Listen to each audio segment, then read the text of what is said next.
Basil Hattas is a Palestinian member of Israel's parliament. At a luncheon in Washington, D.C., he discussed recently passed Israeli laws and their impact on Israel's Arab community. This one-hour forum was hosted by the Arab Center of Washington.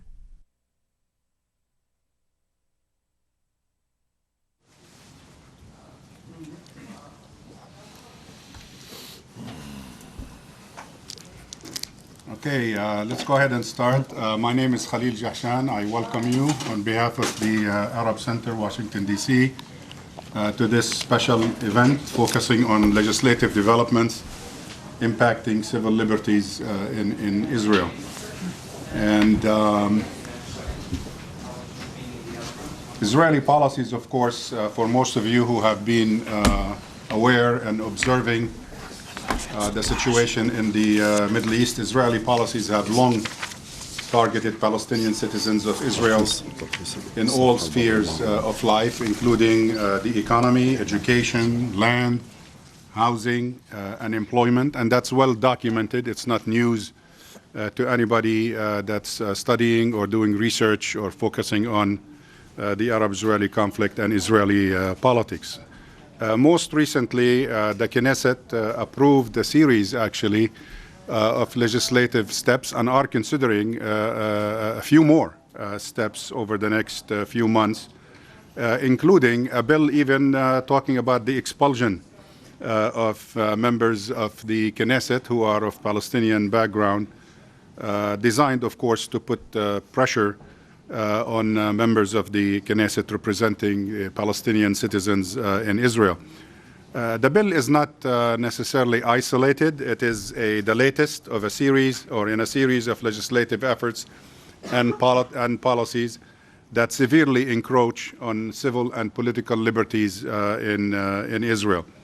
That is not uniquely targeting Palestinians. It's also targeting the Israeli left. It's targeting the opposition in Israel to try to diminish their impact and influence negatively their activities.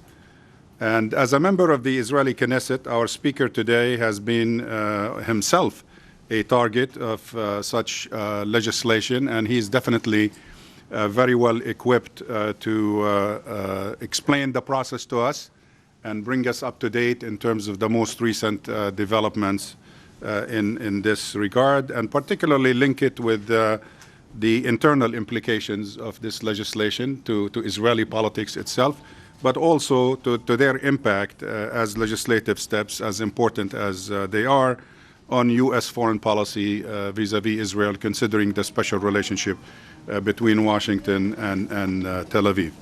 Dr. Basil Hattas is a good friend, and I'm personally delighted and honored that he's with us today. We go back a long way. We're not going to reveal ages at this point, but Basil has been a Knesset member for a while. He joined actually back in 2013. Before that, he was involved in the NGO communities, and we've interacted during that period for several years in that capacity. But he is now a member of the bloc known as the Joint Arab List in the 20th Knesset at this time. This is a joint list of 13 members, including 12 who are Palestinians, I believe. And the 13th is a Jewish member of the Knesset who belongs to that bloc. Basil has been a founding member and an activist in the National Democratic Party known as Balad. He helped with, first of all, like I said, founding the movement, and also represented it in the Knesset before the Unity Bloc Joint Arab List was formed last year. For more than 25 years, he's been a well-recognized figure, both domestically there and regionally and internationally, in terms of defending Arab-Palestinian rights in Israel. And as I said earlier, in terms of NGO, he ran for many years one of the most prominent, the NGO of NGOs in terms of Palestinians in Israel, and that's the Galilee Society that focused on economic development and planning in the Galilee region, where of course, as you will know, the Palestinians are concentrated in Israel. He's also a founding member of another important NGO today in Israel. It's called Adala, Justice. Adala is the equivalent, for those of you who are not aware of it, is the equivalent in a way of the NAACP of the Palestinians in Israel. It focuses on issues of civil rights and justice for Palestinians who are citizens of Israel. Dr. Ghattas holds a doctorate in environmental engineering from the Technion, Israel's most prominent engineering school in Haifa, and he also holds an MBA from the joint program of Northwestern University and Chicago Business School and Tel Aviv University. It's a pleasure to have you with us, Dr. Ghattas, today, and he will talk to you for about 30 minutes, and then we will open the floor for questions and answers. Please wait during the questions and answers for the microphone to be passed to you, and so that your comment or your question is registered actually in terms of taping the program, so that we don't want to do any silent movies thereafter, so we want your voice to be heard at that time. Bassel, please. Thank you, Khalil. Thank you all for coming to this talk. I'm very delighted to be again in Washington, D.C., and especially to be your guest. I spent a year here in the area of D.C. Back in 2001. And I must say, after I quit my job in the Gallery Society back in 2007, I didn't arrive to the United States. I hope this is, and I feel that this will open the door again for me to be active, especially because it fits with what I'm believing in and trying to convey here in Washington, New York, and before that in Canada, about the future of the Palestinian struggle, putting a lot of focus on the international lobby, international activism toward changing the reality in the Middle East and impose on Israel certain to comply with international rule and the human rights, and to stop occupation, actually. And I think given the whole political situation in the Middle East, in the Arab world, and inside Israel, it's a must to dramatically upgrade the international activism in the Palestinian issue, despite the fact that it's not easy now to turn it to do this turnaround, and knowing that the Palestinian question is being undermined in the last few years continuously because of, as I said, the very complications that happened in the Arab world and internationally in general. I will divide my talk into 3 or 4 points. I will start by giving introduction about what's going on politically speaking in Israel in recent years, and focus on the last government after the last election. I will talk about changes in the Israeli politics internally in the parties, and how this is being expressed in the current legislations in the Israeli Knesset that Khalil mentioned part of it. And I will end by talking about how this will have an impact on the Arabs, Palestinian citizens of Israel, and how this can be evolved in the future in perhaps also dramatic change in our behavior vis-a-vis the Israeli political system. You know, I have been asked recently in many places that I talked in Canada. As I said, I had a tour, and here in New York, New Jersey, and now in Washington, D.C., whether this is the most the current Netanyahu government is the worst ever, the fanatic ever, the extremist ever Israeli government. And my of course, question is yes, but so far. Because how the politics in Israel developed in the last 2-3 decades, you can expect worse and more extreme and more fanatic in the future. Yani, if anybody, struggle, you normally struggle in your as political party in order to bring this government down, to remove this government, to dismantle it. But this should be based on the hope that the next election will bring a change, will bring some sort of a change in alternative government that should be better. But this is not the case. Even if you fight and try to break down, to remove, to dismantle this government, we know, in our very genuine political sense, that the next election will not bring any serious, dramatic change like in the West like to see a peaceful government or government that bring the peace.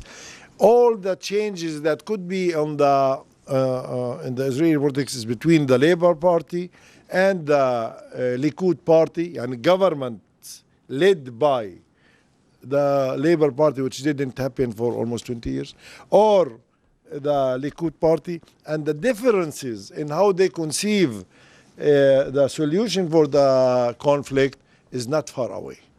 And I will explain that later.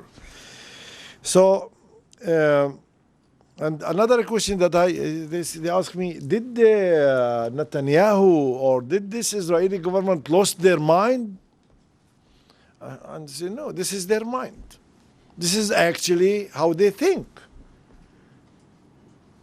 The only thing that changed, and this is a very important observation, the only thing that changed is that for the first time, the Likud is ruling according to his own agenda, per se, precise, with no compromises, in order to bring to the wedding certain parties that could, make the PR for him in the world, like he did the government before with bringing Tzipi Livni and giving her actually the role of foreign minister. The government before, he brought Barak, the head of the Labour Party, to do for him the same job. Now, for many reasons, and I say it, I frame it like this: the Likud reached the power in Israel, the right reached the power in Israel actually in 2015. Because they saw the numbers. They know that there is 66 out of 120 Knesset members that belong to the right wing, right and extreme right religious parties, with the Haredim, with the religious ultra-Orthodox parties. So they can rule alone.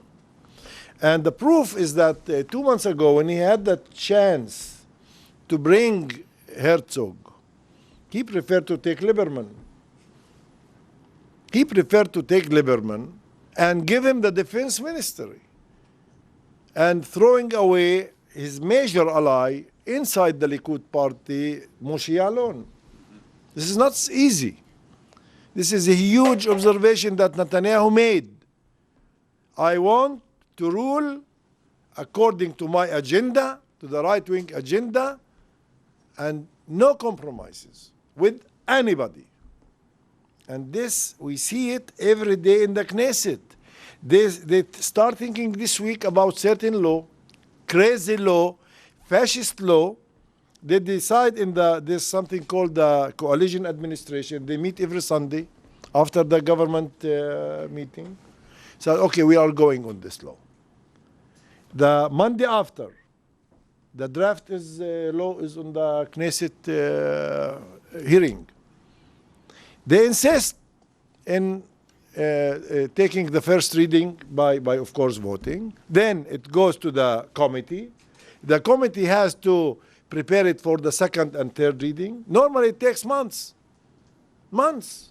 They prepare experts, they do public discussions, you do workshops about these laws. These laws are anti-democratic. And you know, it took less than a week, all the preparation for the second and third hearing.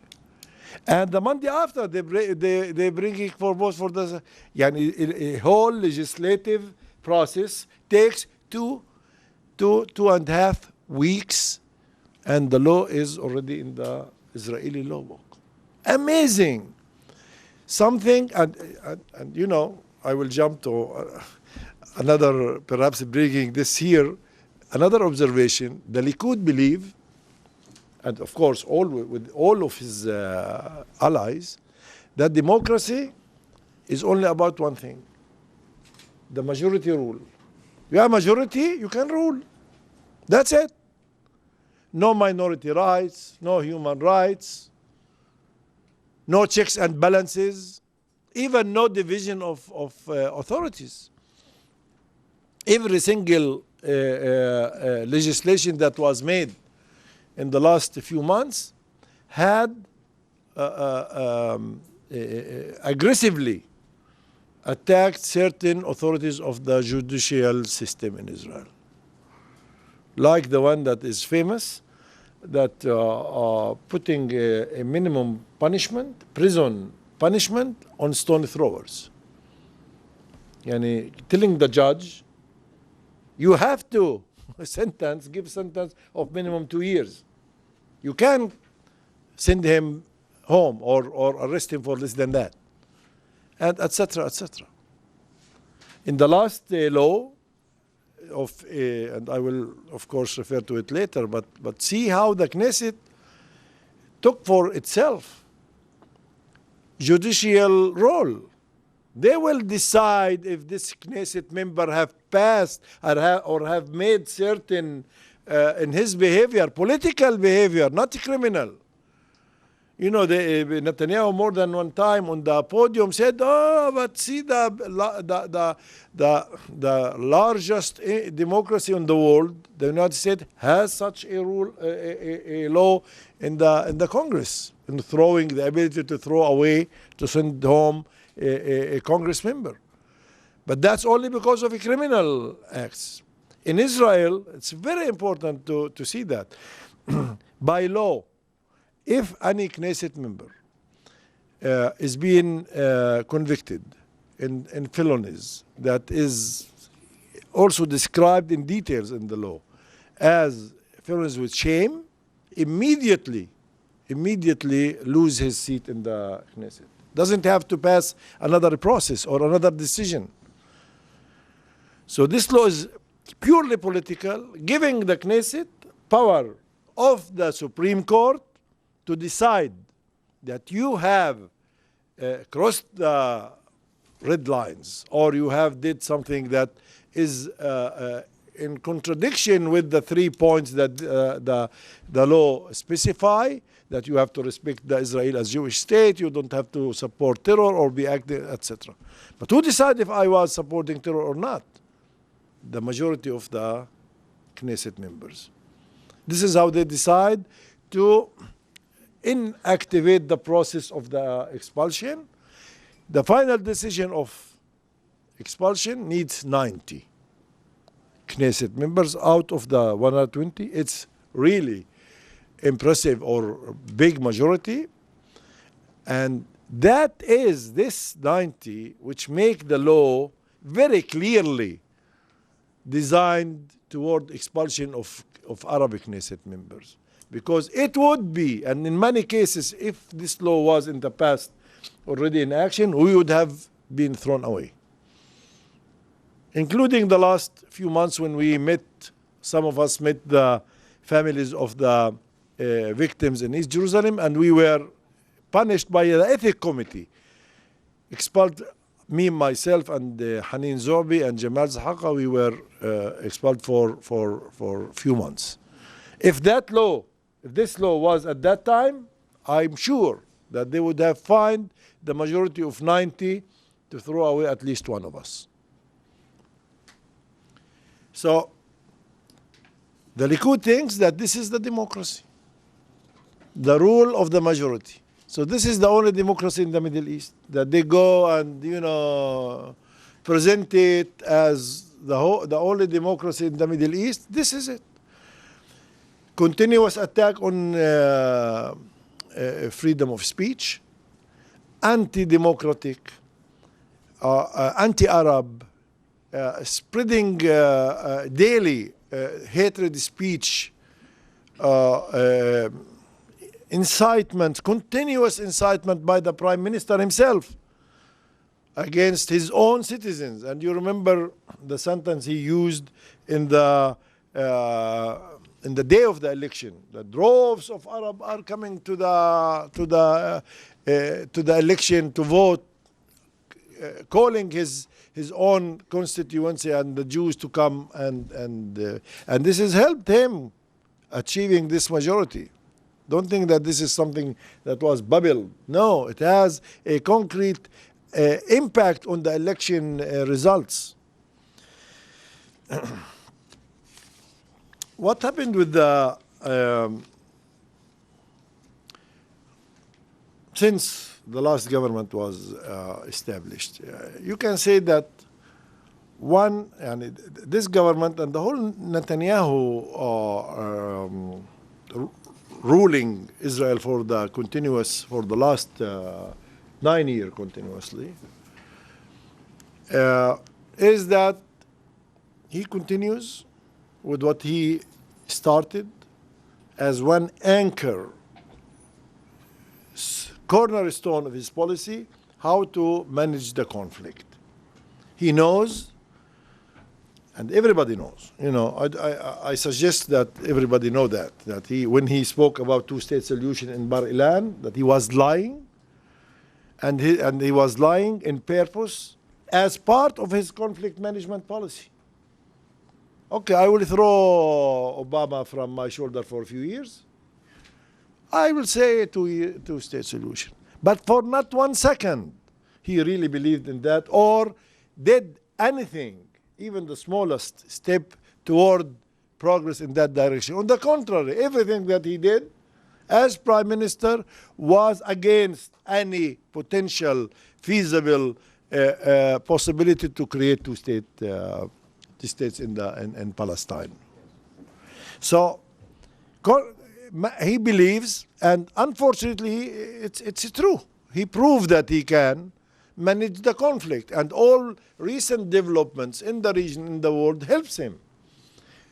The Syria, Egypt, and the new leader of Egypt, that is big fan of Netanyahu. The Lebanon, Hezbollah being, all the developments of the Arab world, the Islamophobia in the West, the refugees in Europe. He feels that this is perhaps the optimal strategic situation that he could ever dream about. So why to change? He can continue managing the conflict, thinking that again and again and again, the India example of being democracy and achieving economic growth while managing ethnic conflicts is good example for him, that he would succeed to do the same. But another anchor and cornerstone was added to his policy. And you know what? It's not less important, I think, with the recent some of observation of recent behavior. And this anchor is that he wants to perpetuate his government, his governing Israel for the longest period possible. He's really obsessed with that. And I'll give you only one example.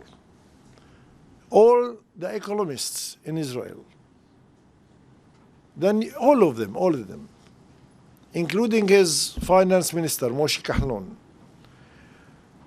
insist that the 2 years budget is a very bad case to Israel. The only state in the world that decides on 2 years budget is Bahrain. And Israel did that twice, and now he's bringing to the Knesset, when the Knesset, when we are going back to work on the end of October, 2017 to 2018 budget. Against all, and he used to be the finance minister once, and the new liberal economist, etc. Everybody tells him this is wrong, but he insists. It's a good example to show you how much this obsession of keeping his government, and this is the only reason. If he passes the 2-year budget 2 months from now or 3 months from now, it means that you will have, and all of us will have Netanyahu until the end of 2019. Because according to the Israeli law, the election will be he will finish the term of this government. 2019 will be the election year, so he doesn't have even to pass a budget law. He can continue on 1/12 from the previous year budget. Another example for this, it really makes imbalance of how you or all of us saw Netanyahu behaving as prime minister, which is the NGO law. The NGO law, which is anti-democratic, attacking all the civil society which care for human rights, anti-occupation, etc. All the world was against him. This world that didn't relate to the expulsion law or to the tens of laws of anti-democratic, anti-Arab laws, anti-Palestinian. But this law, NGOs, because it has some relation with Europe and the States, most of these NGOs are being funded by foreign governments and foreign international organizations. All of them suddenly came saying, well, this is fascist, this is anti-democratic. Okay. Everybody talked to Netanyahu.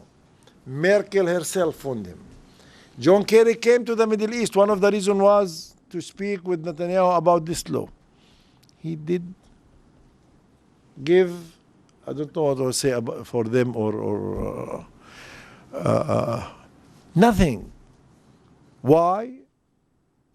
He preferred the internal stability of his government over this PR that he used to give it some importance. He wanted, even in this price, tolerable price. Israel has been trained or mistreated by the world to think that everything can be done and they will escape with it. What certain small matter like the NGO law? If they are 50 years occupying others' land, oppressing 4 million Palestinians, putting 1.8 million Palestinians in the largest prison in the world in Gaza. Who's punishing them? Who's asking them? Who is holding them accountable? So why shall he really think that Europe or the state will really be angry on him because of this law of the NGOs? So he just pass it. Again, it passed within 2 weeks, 3 weeks. No, this law actually had more time. Because, you know what, because what? Because in the beginning, the first draft talked about having the representatives of these NGOs coming to the Knesset with a label on them like this, saying that they represent NGOs that are funded by foreign countries. And the issue of labeling and the Jews labeling themselves, Yeah, it was too much. So it took few weeks until they brought another draft of the law that took out only this. They took out only this labeling issue. But all the others, restrictions over such NGOs remained. So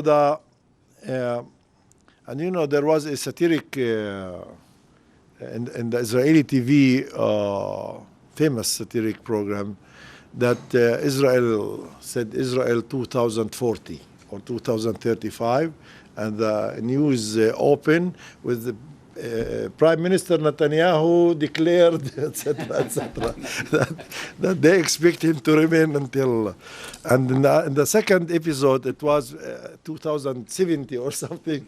Prime Minister Netanyahu turned to be that it's his son, that he's obsessed even to make his son the upcoming Prime Minister.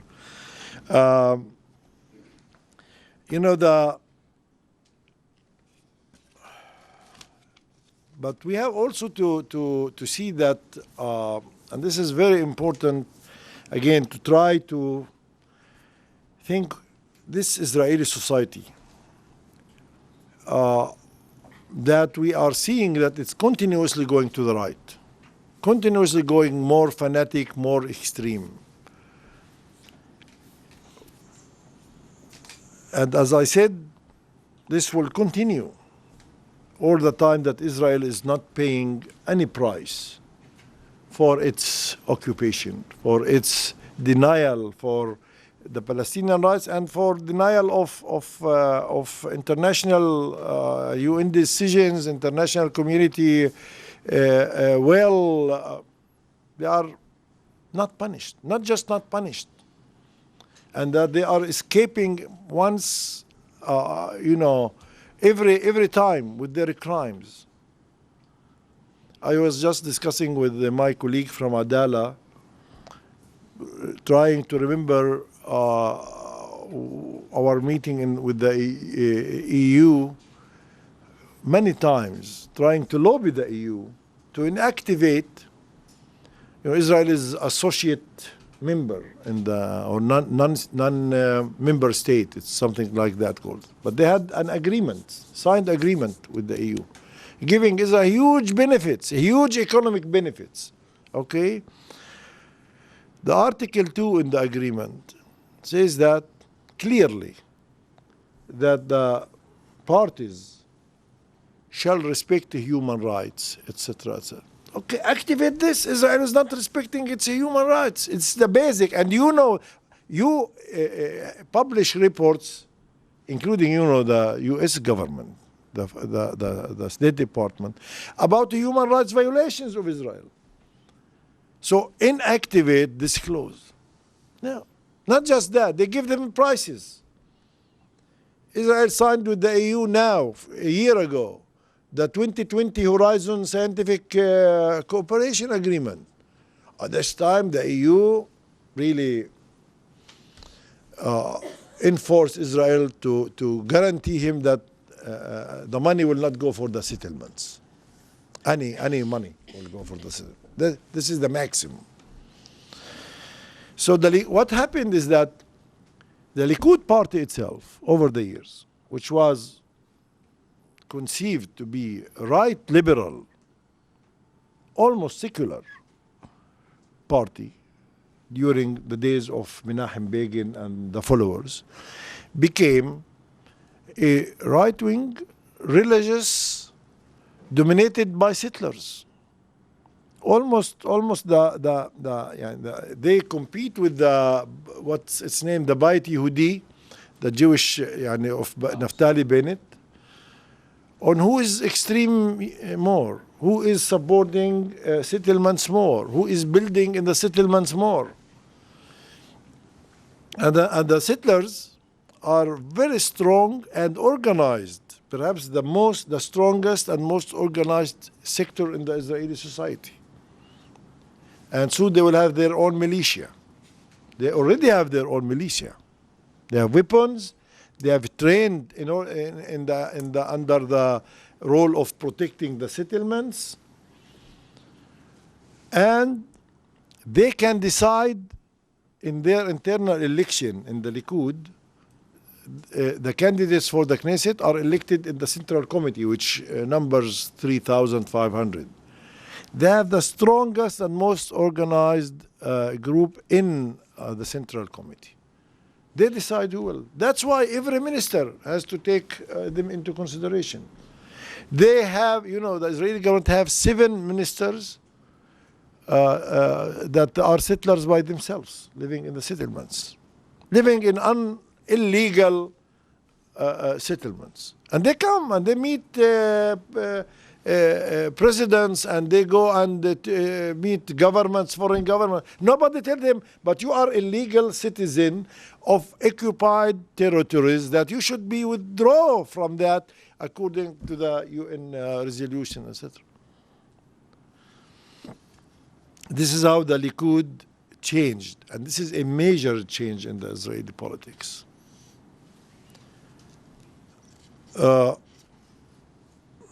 And we expect, of course, and if you had asked anybody 10 years ago, including Khalil Jashan, would you think or expect that Avigdor Lieberman one day will be defense minister of Israel? Would you say this is illusionist? This is something that is inconceivable.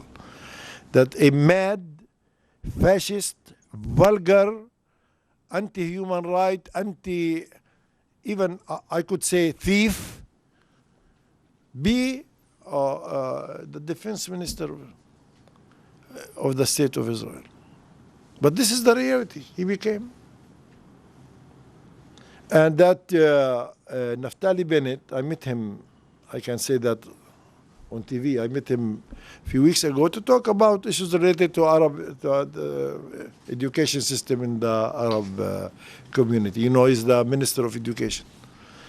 He spent the first half hour explaining to me how he will beat Netanyahu in the next election. And he sees himself as the next prime minister. From the, this is the religious party, Abayit Yehudi, are the Mifdal, the historic Mifdal. Those are the Zionist religious, because all the Orthodox are not Zionist.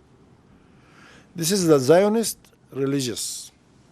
And those who are the most, from them, those seeds of terrorist Jews come from in the West Bank, and from them, or from their grassroots, evolved these terrorists that are practicing terror in the West Bank, including those who burned the Wabshi family.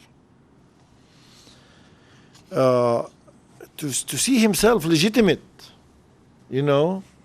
competitor as prime minister, something amazing. You see how this society changed toward, and this become all the time the mainstream. Now Lieberman is mainstream. Take also the Al-Aqsa, and by this I'll have 3 minutes to relate to us, the Arabs.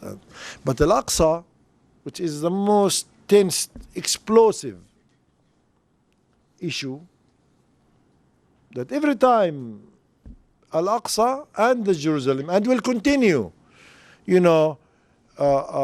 mix the game or prevent Netanyahu or challenge the conflict management of Netanyahu.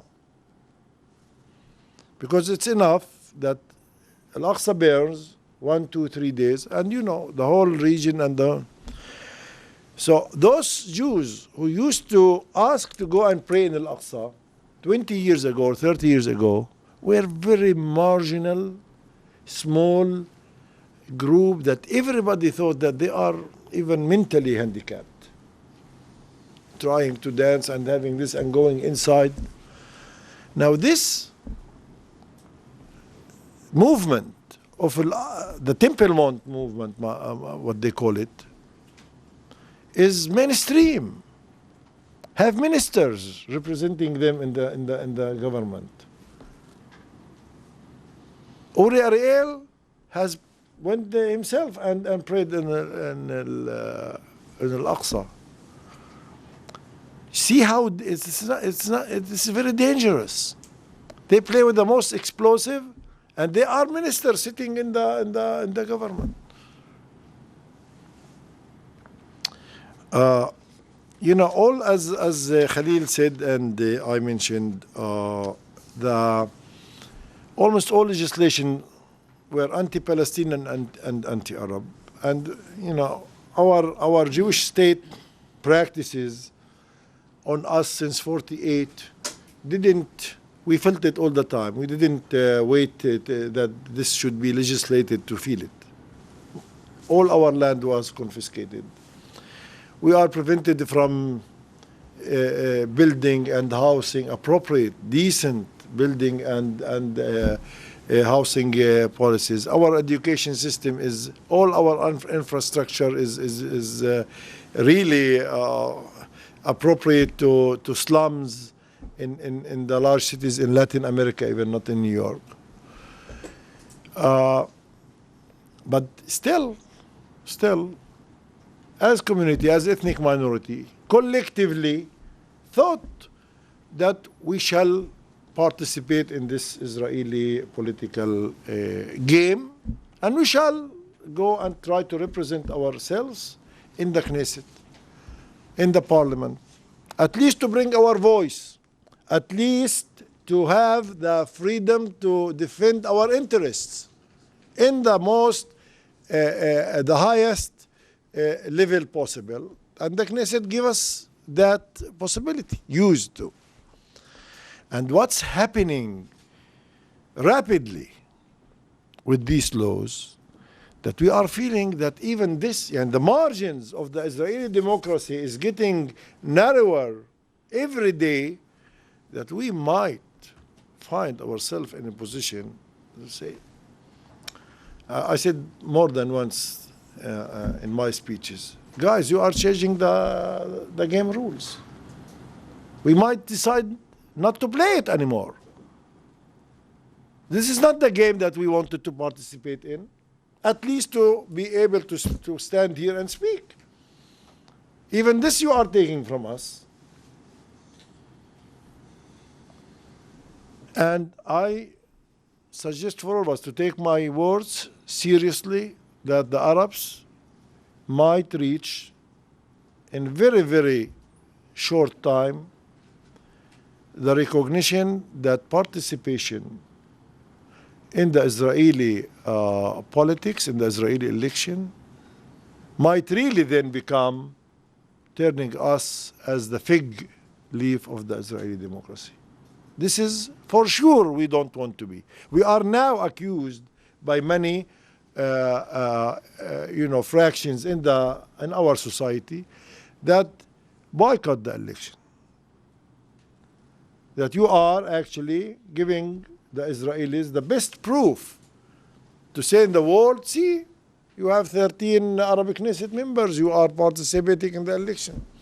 Well, in comparison between this and trying to bring benefits to our people, to our society, to our locality, being Knesset members, being represented in the Knesset, all the time, this was by far overriding this fear of functioning as or behaving like a fig leaf. But now, I think we are getting close to the point where collectively, again, the political, such a decision will be taken unanimously.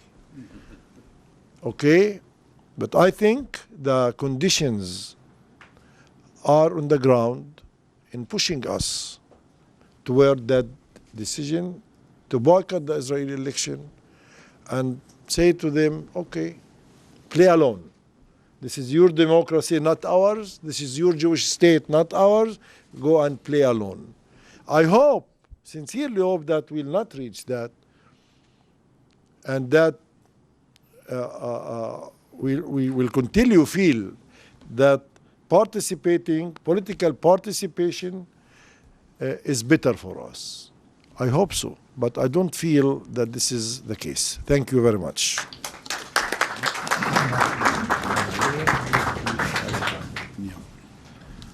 Thank you very much. Now we will move to the question and answer session. If you would like to make a quick comment or ask a question, raise your hand. I will acknowledge you and then wait just for a few seconds for the staff to get to you, the microphone, and then we will proceed with the question and answer.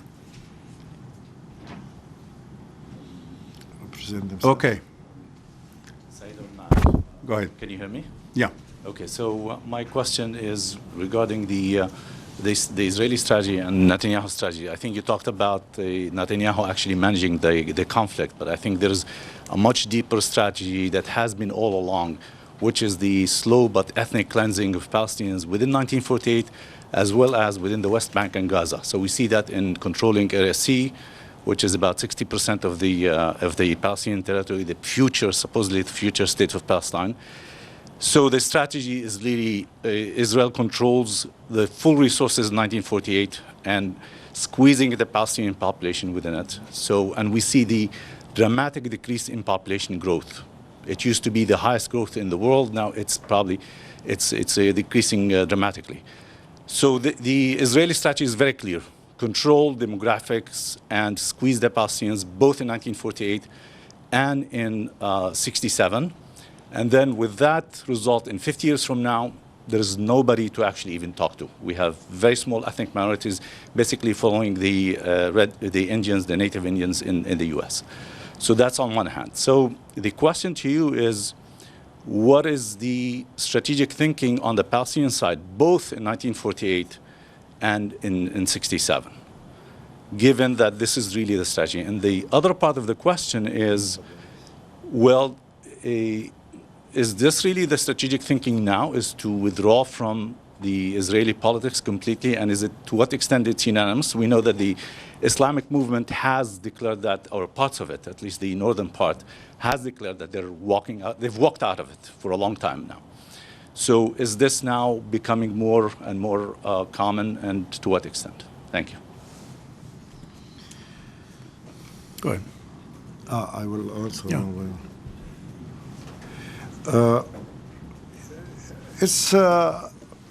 I agree with you that the Israeli politics, as I said, the Jewish state practices, included ethnic cleansing not only in the West Bank, but also in 48. It's, of course, we are facing now a sample of ethnic cleansing in the south, in the Naqab, where now, as I'm talking to you, there is a village of al-Hiran and Atir next to it. Every day can be destroyed, demolished, and thrown away. There are people with no alternative housing solutions. While, and this is make this case not just ethnic cleansing, but apartheid, classical apartheid, that they are taking out the Arabs, those two villages, and see this tribe of Abu al-Qi'an were brought to this area 60 years ago by the Israelis. They confiscated their original land and brought them to this piece of land in concentration policy that time. I told them, okay, this is now yours. Now, 60 years after, they are taking them out and building at the same spot a new settlement for Jews. Even the Supreme Court judge, Rubinstein, who is religious and known as right-wing judge, told them, but if you are building in this spot a new settlement, plan for them a few neighborhoods, make a solution for them. Even him couldn't understand the essence of this policy of ethnic cleansing and apartheid. And now, even if you see the pictures, they started construction work for the new Jewish settlement, but seemingly because of our pressure, and they know that this is very explosive, didn't demolish yet the original village. So what they did, they built a wall separating between the construction and the old villages, and see this wall. Again, it's amazing picture for apartheid, for the this policy is not in the West Bank. This is not in even East Jerusalem. This is against us. Now, that being said, ethnic cleansing didn't succeed. From 67 up to now in the occupied territories, I mean, in terms of numbers of Palestinians, if we want to, I hate to speak demography, but they impose, and you now asked me, so we have to talk numbers. Inside Israel, we are now 90%, 20%. All the demographics, Zionist demographic, they try to make the picture even, vis-a-vis the Israeli demography as being radical, or so they put that in 2040, Arabs and ultra-Orthodox will be 50% of the population. They combine us together, being as you know, the main threat to the Jewish Ashkenazi Zionist mentality. In the Galilee, despite the Israeli not just policy, but huge investments, they wanted to Jewishize the Galilee. The Galilee is still Arab. 55% of the Galilee population are Arabs. And the most important part of the Galilee, which is Akka area, was called Akka district, 67% are Arabs. I know that they see it as they conceive us as enemies up to now. Israel treats and the Zionist establishment treats the Arab as enemies. So you have your enemy, 67% of this district, full of your not of your citizens, but rather full of your enemies. So every time they start a new plan, bringing Jews, and sometimes the colonial mentality, they start deceiving itself. They bring and build now new settlements in the Galilee. You know what? Against the national planning system, master plans. The last one said no more new settlements inside Israel, but rather strengthening those who exist. The Jews who come to these settlements are already in the Galilee. The Jews started deceiving the system by having twice those benefits. When they came first to the Galilee, they enjoyed, cheap land to Carmel or to Ma'alot or to Nazareth Elite. They had a lot of incentives to come, to move. Okay, now they are moving from Carmel to the upper, to the new settlement on the next mountain. They again have cheaper land and cheaper loans for housing and all that. But real change in demography didn't happen. And I think this is good. Why shall you be so much obsessed? And when you see that the Labour Party, those who are supposed to be the peace, partners of the Palestinians, the only argument that they use toward creating a two-state solution or creating Palestinian state is the demography. Not the human rights, not justice, not the Palestinians. So I can't put demographic strategy. I can do one thing. I can stay in my land, and this is what we are doing. I can stick to my rights. I can develop my community and my second and third generation to be proud Palestinians, to have their identity to strengthen, and this is not taken for granted. Our identity and our language and knowing our history is a daily battle. Yes.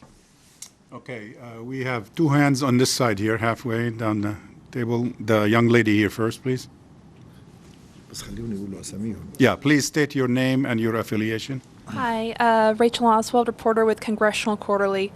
The Obama administration is close to concluding a new 10-year bilateral security assistance agreement with Israel. We're expecting aid to increase by at least $200 million a year. What impact will the cementing of that aid have on the lack of pressure Netanyahu feels to do a peace deal, recognizing that while the assistance is defense-related, it's fungible in that it won't require the Israeli government to spend money in other areas in defense that not because it has this money? And I wrote that as an example, but couldn't speak all my notes. That Israel is now conducting under-state negotiation, tough negotiation over the next few years deal. What does the U.S. and Obama are doing in order to make any change in the Israeli policy? I don't want to speak even in punishment or paying price. But you are now in the middle or the beginning of a new deal. How you are practicing your own interest? Because if two-state solution is defined by the West and by the Quartet and by the UN as international interest and U.S. interest, not because you love Palestinians and you want to create for them a state, but because of your own interest as the United. What you are doing in this deal, in this negotiation, in order to protect the U.S. interest? Nothing. And I will tell you, the deal will be signed, the contract will be signed, and Israel will not be held accountable of anything. Even to ask Israel to stop, not to evacuate settlements, but to stop building in the settlements will not be a condition or a requirement. So why Netanyahu to really make any or take seriously any international pressure on him? Okay, go ahead. Warren David, Arab America. We can identify with you on your statement about Lieberman because we have a guy here in the United States that's running for president that's very similar to Lieberman. But my question is, you're talking about after the Obama legacy.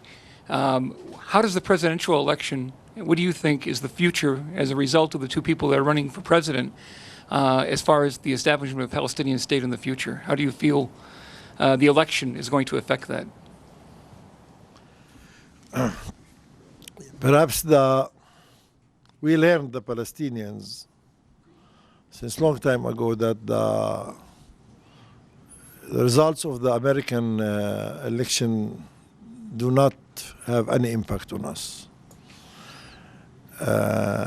And perhaps this time the difference between the two candidates, not vis-a-vis the Palestinian issue, no, but vis-a-vis internal issues, make it of somehow of interest, just to see the media in order to, because there is like a performance going on, or theater performance.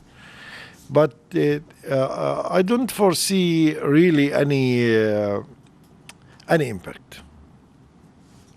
Yesterday we were meeting in the State Department with the deputy director of the Palestine-Israel desk. And one of the participants introduced herself as working with the U.S. envoy to the Middle East. I said, what? Still something like that? And not to insult anybody, of course, but I didn't know really his name. She said, we remember Martin Indyk being, but now even this function, envoy for the for the Palestine-Israel, doing what? Even that game or that theater that was called in the last few years peace process or peace negotiation, Netanyahu doesn't care even now to look like as even negotiating. He doesn't want that, because if it has some sort of importance in the past, now he feels that it doesn't have. He doesn't have to pay that tax for the world, pretending being engaged in peace process or in any kind of negotiation. So, in the other theory of those who thinks that the worse the better, Perhaps if come, and I don't suggest to you or to any the American to take that into consideration if to elect Clinton or Trump, but if Trump come, perhaps the worse the better. Worse than the situation that we have couldn't be. Yes, it could. Could you pass the microphone to Ori over here, please, by the light? Thank you. My name is Ori Nir. I'm with Americans for Peace Now. We're the sister organization of Shalom Achshav. It's Israel's the Israeli peace movement.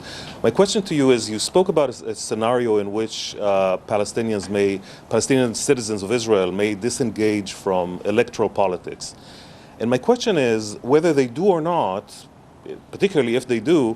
What are the other avenues that they have to engage with the Jewish majority in Israel to still play this citizenhood game in Israel and to maximize their footprint, their citizenhood footprint in Israel in order to maximize their impact and so on and so forth? In other words, to still play the game even if you don't participate electorally in the Knesset.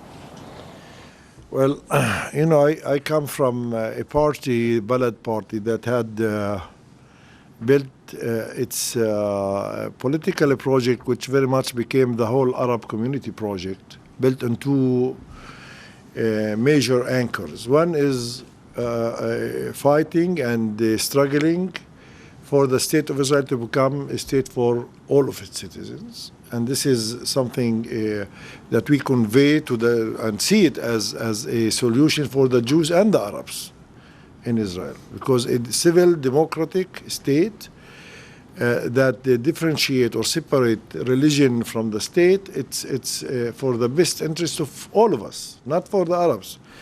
Sometimes we forget that. And the second anchor of ours is to organize the Arab Palestinian minority and build our own institutions, national institutions, and be recognized as ethnic minority and having self-rule in all things that differentiate us. Culture, what's so-called in our political lexicon, the political autonomy, the cultural autonomy. And unfortunately, we didn't engage enough in the second part of the project of real starting as 1.5 million. We are 1.5 million. We have the resources, human and economic resources, to be much better, to perform much better in our own interests. If I compare ourselves with the West Bank or with Gaza, economically speaking, every average Palestinian family has 3 times income in average, more than Palestinian family in the West Bank and Gaza. Our economy is much weaker. We lack industries, we lack factories, we lack any kind of horizontal organization. In the West Bank, you find unions for almost everything. And they are much capable of working together as a society. We don't have that. We have only one thing. We succeeded in doing that back in 1981. We created what's so-called the Arab Follow-Up Committee, which is great. Great that symbolize something, that we have a roof or an umbrella that unify us. But it doesn't have money. The coffee that in the office we bring it. They have no resources, not financial, no human. It's really pity that in 2016 we have this. So we have a huge mission to build our own institution, cultural institution, political institution. We have the demand in Balad for many years to elect the follow-up committee. Not as parliament, but really to represent, you claim you represent this minority. Okay, go to election, very simple election. but with the potential of becoming a parliament for this autonomy, cultural autonomy. I believe that this is the way for equal citizenship. This is not in the place or to replace citizenship, but what those who are democratic Israeli left Zionists want us to assimilate, or how do you say, indimage, to assimilate in the Israeli society. Yeah, this is the way to be equal and to feel equal and to practice as equal. Once you are satisfied with your national aspirations and you have built your own society, this is not because normally we are accused, if we go this way, as you are separative, that you want to separate from the state.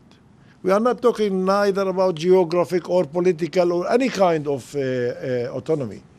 We are talking about cultural autonomy. Why shall my children learn whatever in their schools, whatever the education ministry decides, and normally they put on the committees of the programs, intelligence, Israeli intelligence retired people. We don't learn up to now. Neither Mahmoud Darwish, nor Samih al-Qasim, nor Tawfiq Zayyad. We don't know our recent history. We have to have the right to control or to practice our own autonomy on such issues, even religious issues, simple religious issues. We now relates to a Jewish department in the religion ministry. So I see this way of going stronger, building our own institution, demanding from the state a fair share of resources and fair share in the power. We are now the third party in the Knesset, okay? What does this give me? Real impact on the division of resources in the country? Nothing. Nothing. This last 5-year economic plan that Netanyahu government decided on, and I can say that there is such a plan with 10 or 15 billion shekel, okay? It was done not because of the Arabs. It was done because of the Jews. And I said years ago, I believe now that they want to develop the Arab economy not because it's good for the Arabs, but rather because it's good for the Jews. Because Israel now is a member in the OECD and has to live up to certain standards of GDP, of poverty line, of etc. And this is the only way to do it. Not because suddenly this right-wing fanatic government wants to make the life of the Arabs better. So this is the only way to integrate, integration better than assimilation. I want to integrate, but as equal with my strong society organizations, not as individuals on the margins of the Israeli politics. Yusuf. Thank you, Dr. Ghattas, for your comments. Two quick questions. Can you speak a little bit specifically about the state's increased targeting of people who are involved with BDS-related activity? You made some comments recently in Montreal that got a lot of critical coverage in the Israeli press about BDS, and given the sort of increased attacks on Knesset members and people involved in BDS activity, how do you see that developing down the line? We know some of the things that were said by the intelligence minister earlier this year about targeted civil assassinations or eliminations, referring to people who are involved in BDS type work. And the other question I have for you is, last year, you're part of one party that ran on this joint list, which was an unprecedented experiment. Now, a year and a half after that, how do you perceive the success of that experiment, and how are things working out with the parties in the joint list? Could you pass the microphone to Dr. Abdul Wahab here, please?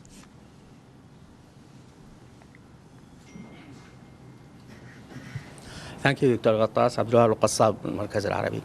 I have also two quick questions. First, in the Middle East now we see that there are allegations about the Jewish state, there are Shiite states in Iran, practically in Iraq. Do you think that this is an era in the Middle East where the sectarian states are prevailing? That's first. Second question, which follow this. As per resolutions 181, 194, and the other consequent resolution, do these resolutions consider Israel as a Jewish state per se, or it is a state for its citizens? Again. As per the 181, 194, and the other resolutions. Yes. Okay. Do these resolutions consider Israel, the state of Israel, as a Jewish state? Because the division was for two states, Arab state and Jewish state. Or Israel is a state for its citizens. Thank you. The ambassador here, please. Yeah, it's on. Hello? Hello? It's on. It's on. Okay. Thank you, Dr. Jahshan. My name is Salah Sarhan. I'm ambassador of Arab League in Washington. I'm newly appointed here. I came 2015 December. So I'm very glad to be here today. I would like to thank Dr. Jahshan for his invitation.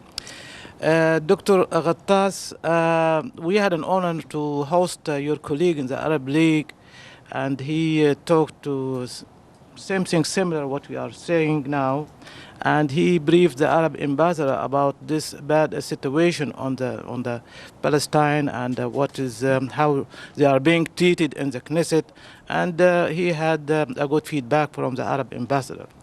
Today, I'm asking again, Dr. Ghattas, maybe a simple question. Don't you think that Israeli is taking advantage again of the bad environment surrounding Palestinian people there? I mean, the division between the two major, Hamas and Fatah. Don't you think they are taking advantage of this? So they treated the Arab members in the Knesset in such way. Plus the competition between the presidential candidates. Two of them, they are competing to in their statement for running up to protect and fostering Israel. Thank you, Dr. Attas. Okay, Basil, your turn. Yeah.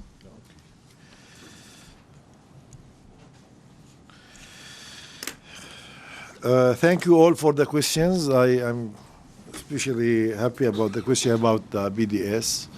I mentioned in the beginning how much I see now. That's what brought me back to Washington and Canada, the importance of the international activism, I call it, for Palestine. And if we see, and I would say that perhaps in the West, you undermine the impact of international activism on Israel. I tell you that it is very much important, much beyond its real impact. There is something psychological in there. And I participated, and I will mention one of the major activism, international activism, is the ship to Gaza, the freedom flotilla to break the siege on Gaza. That I mentioned that the world do not see it, do not remember that there are 2 million, almost 2 million people under siege in the larger prison. Once a year or every year and a half, this flotilla come, and I joined last year flotilla, one small ship, small, 18 people we were. We were supposed to be 5 ships, but in the end, only one ship was sailing. I was sailing to Gaza with Munsaf al-Marzouqi, the only 2 Arabs on the ship, and all the others international activists. We have strong, dedicated international activists with Palestine. Israel was for a week, in the newspaper as if the warships of the 6th Fleet are coming to invade Israel. This is how they reacted. Bibi Netanyahu himself, And this is how they now conceive the BDS, as the existential enemy. And you know what? Truly, they should conceive it like this. Because once you really scratch the legitimacy of Israel, and that all the time that Israel do not respect human rights and do not comply with international decisions, should be treated as other countries. And I told once Netanyahu was exactly listening to us, told him we should be really concerned from the agreement with Iran, between Iran and the West, but not because of the substance of the agreement, but because of the mechanism that enforced that agreement on Iran.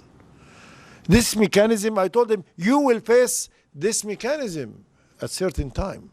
I know that it's not easy to boycott Israel and to put sanctions in the UN on Israel, but this is the way.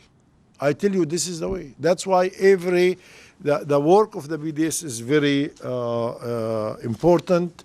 I know it has some successes. I know it has challenges in the issue of the laws that try to criminalize such work, but this is challenge that you have to face. You have to overcome, you have to protect yourself and to be prepared. About the other issues I was asked, sorry, I'm being told that I have only 1 minute. Of course, the issue of the division between Hamas and Fatah is perhaps the disaster. This is disaster. This is the worst thing that happened to us since the Nakba. I see it, it's small Nakba. But again, we have to face it by reviving the national project and the Palestinian struggle all over the world. I don't have other solution. Egypt tried, Qatar tried. There are agreements signed between the two, but there's absence of political will among the two parties. In order to create, to impose on them this political will, we have to struggle in all levels. We have to revive the Palestinian resistance movement. We have to revive here in the States, in the West. And I see also us, the Arabs, Palestinians in Israel, playing a very important role in that. Thank you very much. Sorry for not being able to answer. Thank you. Thank you, Basil, very much for including us on this very busy trip of yours to North America, and we wish you best and a safe trip back home and continued service of the human rights and civil rights on behalf of the human rights and civil rights of the people in Palestine in general. Thank you all for being here, and we invite you to stay connected with us, with the center, with regards to our future events, particularly the event on October 14, which will be a one-whole-day conference on democracy in the Middle East, that it will be in conjunction with the University of Denver and our friends at Stanford University. Thank you for being here again. We'll see you soon. Bye-bye.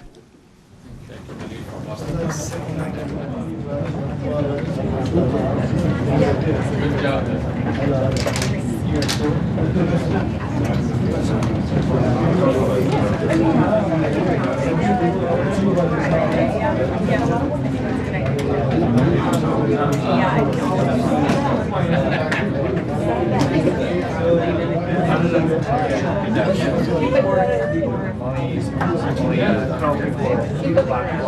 How are you? Good to see you. How are you doing? How are